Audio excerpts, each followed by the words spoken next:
Hello friends, ஆர்ஆர்பியிலேருந்து technician அதாவது ஏஎல்பிக்கு notification இப்போ announce பண்ணிட்டாங்க இல்லையா? அதே மாதிரி டெக்னீஷியனுக்கு எப்போ அனௌன்ஸ் பண்ணுவாங்க அப்படின்னு சொல்லிட்டு நிறைய பேர் நம்ம சேனலில் கேட்டிருந்தீங்க. டெக்னீஷியனுக்கான நோட்டிஃபிகேஷன் இந்த மாதம் பிப்ரவரி, அதாவது இந்த வாரத்தில் உங்களுக்கு நோட்டிஃபிகேஷன் வந்துடும். எவ்வளோ வேக்கன்சி அப்படின்னு பார்த்தீங்கன்னா 9000 வேக்கன்சிக்கு நோட்டிஃபிகேஷன் வரும். சரிங்களா? கரெக்டாக தான் சொல்கிறீங்களா ப்ரோ அப்படின்னா, ஆமாம் ஃப்ரெண்ட்ஸ், 9000 வேக்கன்சிக்கு நோட்டிஃபிகேஷன் இந்த மாதத்தில் நாங்கள் வெளியிட போகிறோம் அப்படின்னு சொல்லிட்டு அவங்களே ஷார்ட் நியூஸ் வந்து பப்ளிஷ் பண்ணிட்டாங்க. எல்லா டீட்டெயிலும் இந்த வீடியோவில் நான் உங்களுக்கு கிளியராக ஷேர் பண்ணுறேன். வீடியோ ஸ்கிப் பண்ணாமல் பாருங்கள். இன்னும் நிறைய பேர் நம்ம சேனலை சப்ஸ்கிரைப் பண்ணாமல் பார்த்துட்ருக்கீங்க. ஸோ சப்ஸ்கிரைப் பண்ணுங்கள். இந்த வீடியோ பிடிச்சிருந்தா ஒரு லைக் கொடுத்து கமெண்ட் பண்ணுங்கள். நிறைய பேருக்கு ஷேர் பண்ணுங்கள் ஃப்ரெண்ட்ஸ். ஸோ இது உங்ககிட்ட ஒரு ரெக்வஸ்ட்டாக வச்சுக்கிறேன், ஓகேவா? சரிங்க, பாருங்கள். Advance notice regarding recruitment of technician in Indian railways. அதாவது recently released the centralised employment notice. இப்போ ஏஎல்பிக்கு ஜனவரி 2024 நோட்டிஃபிகேஷன் அனௌன்ஸ் பண்ணாங்க அக்ராஸ் ரயில்வே ஜோன்ஸில் இல்லைங்களா? அதே மாதிரி ரெக்ரூட்மெண்ட் ஆஃப் டெக்னீஷியன் இதுக்கான நோட்டிஃபிகேஷன் வந்து நாங்கள் ரிலீஸ் பண்ணுறதுக்கான பிளானில் இருக்கோம். கூடிய விரைவில் நோட்டிஃபிகேஷன் பப்ளிஷ் பண்ணுவோம் அப்படின்னு சொல்லிட்டு ஜனவரி 29 வந்து ஒரு ஷார்ட் நோட்டீஸ் அப்டேட் பண்ணியிருந்தாங்க, ஓகேவா? ஸோ அதே மாதிரி மறுபடியும் ஜனவரி 31 இன்னொரு ஷார்ட் நோட்டீஸ் வந்து ரிலீஸ் பண்ணியிருக்காங்க. 9000 வேக்கன்சிக்கு நாங்கள் நோட்டிஃபிகேஷன் பிப்ரவரி 2024 எம்ப்ளாய்மெண்ட் நியூஸில் நோட்டிஃபிகேஷன் பப்ளிஷ் பண்ணுவோம் அப்படின்னு சொல்லிட்டாங்க. சரிங்களா? அதாவது ஏஎல்பியில் வேக்கன்சி ரொம்ப கம்மியாக இருக்கே அப்படின்னு நினச்சவங்க டெக்னீஷியனுக்கு அப்ளை பண்ணுங்கள். 2024 பிப்ரவரியில் ஒரு நோட்டிஃபிகேஷன் வரும். மறுபடியும் 2025 பிப்ரவரி மாதம் இன்னொரு நோட்டிஃபிகேஷன் வரும் ஃப்ரெண்ட்ஸ். இங்கே பாருங்கள், கீழே ஒரு பாயிண்ட் வந்து கொடுத்துருப்பாங்க. Centralised employment notice for the next cycle of recruitment of post of technician is provisionally planned for issue in April 2025. இதே மாதிரி இந்த டெக்னீஷியனுக்கு இன்னொரு சைக்கிள் இருக்குது. இன்னொரு சைக்கிளுக்கான நோட்டிஃபிகேஷன் பார்த்தீங்க அப்படின்னா ஏப்ரல் 2025 இதே மாதிரி இன்னொரு நோட்டிஃபிகேஷன் அனௌன்ஸ் பண்ணாங்க. ஸோ இப்போ இந்த எக்ஸாமை நீங்கள் கிளியர் பண்ண முடியல, இந்த வருடம் டெக்னீஷியனுக்கு நீங்கள் எக்ஸாம் எழுதி கிளியர் பண்ண முடியல அப்படின்னா அடுத்த ஏப்ரல் 2025 இதே மாதிரி நோட்டிஃபிகேஷன் வருது. ஸோ இப்போலேருந்து படிக்க ஆரம்பிச்சிங்க அப்படின்னா இந்த எக்ஸாமுக்கு நீங்கள் கிளியர் பண்ண முடியல அப்படின்னாலும் அடுத்த வருஷம் நீங்கள் ஈஸியாக கிளியர் பண்ணிடலாம், ஓகேவா?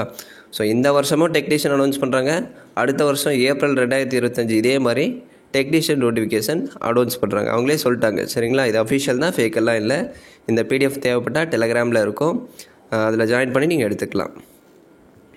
ஸோ இந்த வருடத்துக்கான நோட்டிஃபிகேஷன் எவ்வளோ வேக்கன்சி அப்படின்னா அப்ராக்சிமேட்டாக 9000 வேக்கன்சி பிப்ரவரி 2024 அனௌன்ஸ் பண்ணுறாங்க. எந்த டேட்டில் அனௌன்ஸ் பண்ணுறாங்க அப்படின்னா அது கரெக்டாக அவங்க சொல்லலை. சரிங்களா? ஸோ மேபி இந்த வீக்கில் வரலாம், ஃபஸ்ட்டு வீக்கில் வரலாம், அப்படின்னா பிப்ரவரியோட எண்டிங்கில் வரலாம் ஃப்ரெண்ட்ஸ். அடுத்த ஆன்லைன் அப்ளிகேஷன் பார்த்தீங்க அப்படின்னா மார்ச்லேருந்து ஏப்ரல் 2024 வந்து நாங்கள் ஸ்டார்ட் பண்ணுறோம் அப்படின்னு சொல்லியிருக்காங்க. அதாவது எம்ப்ளாய்மெண்ட் நியூஸ் வெப்சைட்டில் நோட்டிஃபிகேஷன் பிப்ரவரி மந்தில் அனௌன்ஸ் பண்ணுறோம் அப்படின்னு சொல்லியிருக்காங்க. பட் ஆன்லைன் அப்ளிகேஷன் எப்போலேருந்து நீங்கள் ஆன்லைனில் அப்ளை பண்ணலாம் அப்படின்னா மார்ச்லேருந்து ஏப்ரல் மாதத்துக்குள்ளே, அதாவது மார்ச் மாதம் ஆன்லைன் அப்ளிகேஷன் வந்து ஓப்பன் பண்ணுறாங்க.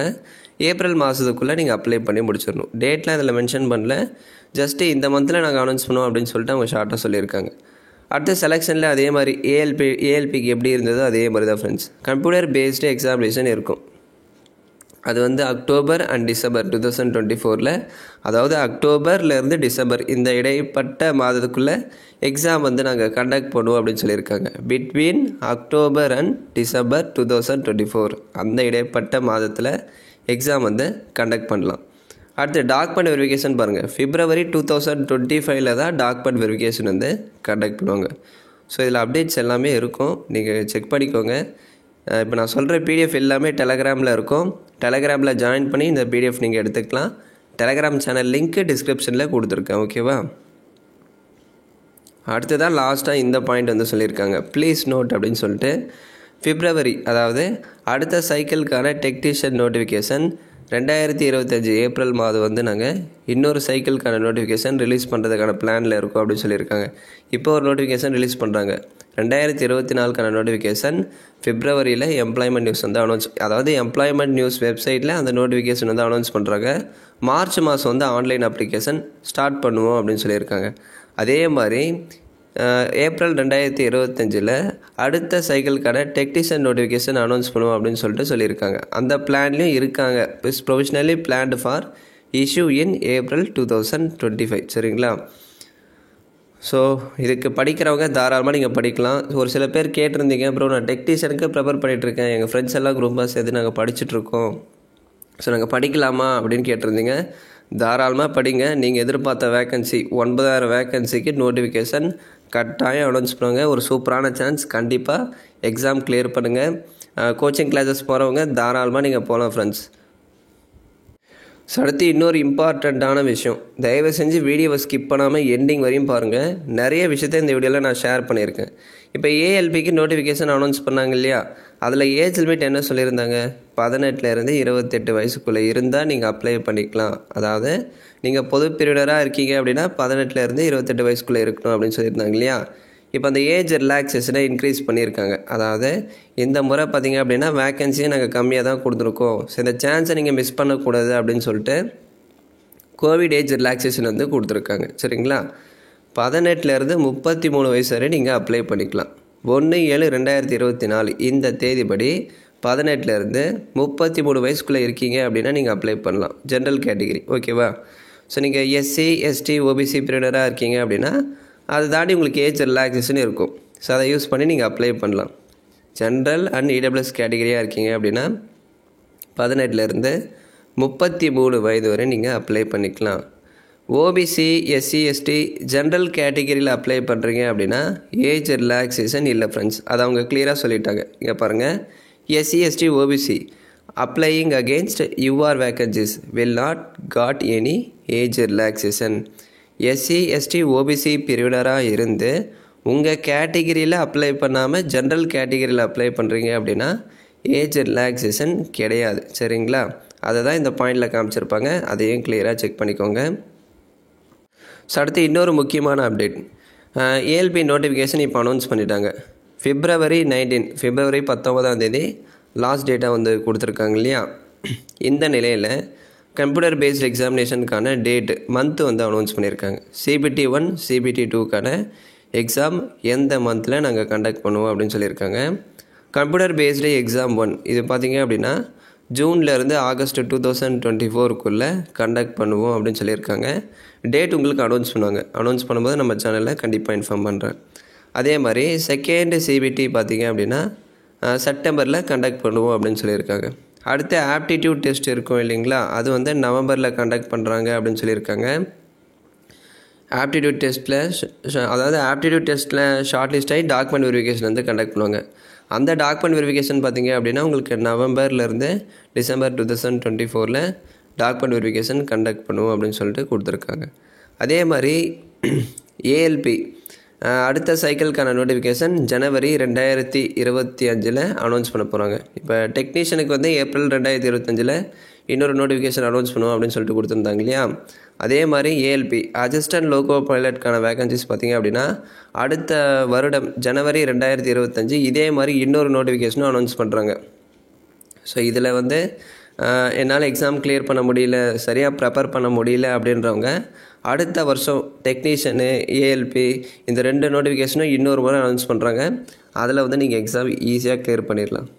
அடுத்து இந்த ரயில்வே ப்ரொடக்ஷன் ஃபோர்ஸில் இருந்து இந்த கான்ஸ்டபிள் நோட்டிஃபிகேஷன் எப்போ தான் ப்ரோ வரும் அப்படின்னா மார்ச் மாதம் ரிலீஸ் பண்ணுற மாதிரி சொல்லியிருக்காங்க ஃப்ரெண்ட்ஸ். அது கரெக்டாக தெரியல. மேபி இந்த இயர்க்குள்ளே வந்துடும். ஆர்பிஎஃப்ல இருந்து அந்த கான்ஸ்டபிள் போஸ்ட்டுக்கான நோட்டிஃபிகேஷன் இந்த வித்தின் இயர் இந்த வருடத்துக்குள்ளே கண்டிப்பாக வந்துடும். இந்த வருஷம் பார்த்திங்க அப்படின்னா ஒரு சூப்பரான சான்ஸ் அப்படின்னு சொல்லலாம். டிஎன்பிஎஸ்சி இருக்குது, அதே மாதிரி ரயில்வே ப்ரொடக்ஷன் ஃபோர்ஸில் இருந்து கான்ஸ்டபிள் நோட்டிஃபிகேஷனும் வரப்போகுது. ஸோ இப்போ டெக்னீஷியனும் வந்து ரிலீஸ் பண்ண போகிறாங்க, ஏஎல்பி ரிலீஸ் பண்ணிட்டாங்க. இந்த மாதிரி நிறைய சான்சஸ் இருக்குது. ஏதாவது ஒரு எக்ஸாம் எழுதி நீங்கள் கிளியர் பண்ணலாம். ஆனால் எல்லா எக்ஸாம்லேயும் நீங்கள் ஃபோக்கஸ் பண்ணிங்க அப்படின்னா கண்டிப்பாக ஒரு எக்ஸாம் கூட நீங்கள் கிளியர் பண்ண முடியாது. ஒன்றே டிஎன்பிஎஸ்சி அதில் ஃபோக்கஸ் பண்ணி படிங்க, இல்லை அப்படின்னா இந்த ஏஎல்பி, இல்லை அப்படின்னா டெக்னீஷியன், இல்லை அப்படின்னா இந்த ஆர்பிஎஃப். இந்த 4 நோட்டிஃபிகேஷனில் ஏதாவது ஒரு எக்ஸாமில் நீங்கள் கான்சன்ட்ரேட் பண்ணி படித்தா மட்டும்தான் நீங்கள் கிளியர் பண்ண முடியும். நம்மளோட இலக்கு ஒரு இலக்காக இருக்கணும். அதாவது எல்லாமே நம்ம எழுதி கிளியர் பண்ணோம் அப்படின்னு நினச்சிங்கன்னா கண்டிப்பாக முடியாது ஃப்ரெண்ட்ஸ்.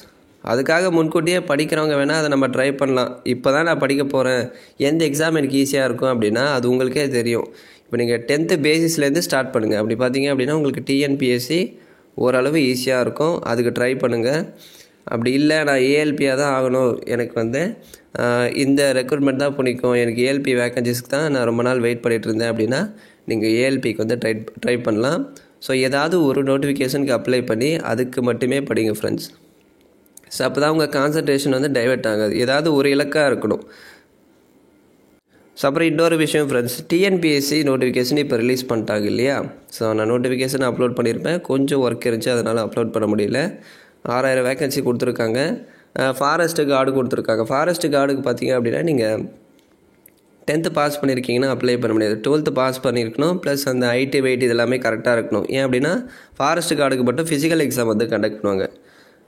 அதே மாதிரி இந்த விஏஓ இதுக்கெல்லாம் 10th பாஸ் பண்ணியிருந்தால் அப்ளை பண்ணிக்கலாம். விஏஓ ஜூனியர் அசிஸ்டண்ட்டுக்கு 10th குவாலிஃபிகேஷனும் கொடுத்துருப்பாங்க, அதே மாதிரி டிகிரி குவாலிஃபிகேஷனும் கொடுத்துருப்பாங்க, அதை வச்சு நீங்கள் அப்ளை பண்ணிக்கலாம். ஸோ நாளைக்கு நான் எப்படி ஆன்லைனில் அப்ளை பண்ண நோட்டிஃபிகேஷன் எல்லாமே டீட்டெயிலாக அப்லோட் பண்ணுறேன், செக் பண்ணிக்கோங்க. டவுட்ஸ் ஏதாச்சும் இருந்தால் வாட்ஸ்அப்பில் காண்டாக்ட் பண்ணுங்கள், கண்டிப்பாக ரிப்ளை பண்ணுறேன் சரிங்களா. ரிப்ளை பண்ணாமலாம் இருக்க மாட்டேன், கண்டிப்பாக ஒருத்தருக்கும் நான் ரிப்ளை பண்ணிட்டு தான் இருக்கேன், அது உங்களுக்கே தெரியும். டவுட்ஸ் இருந்தால் கேளுங்க, ரிப்ளை பண்ணுறேன். தேங்க்ஸ் ஃபார் வாட்சிங்.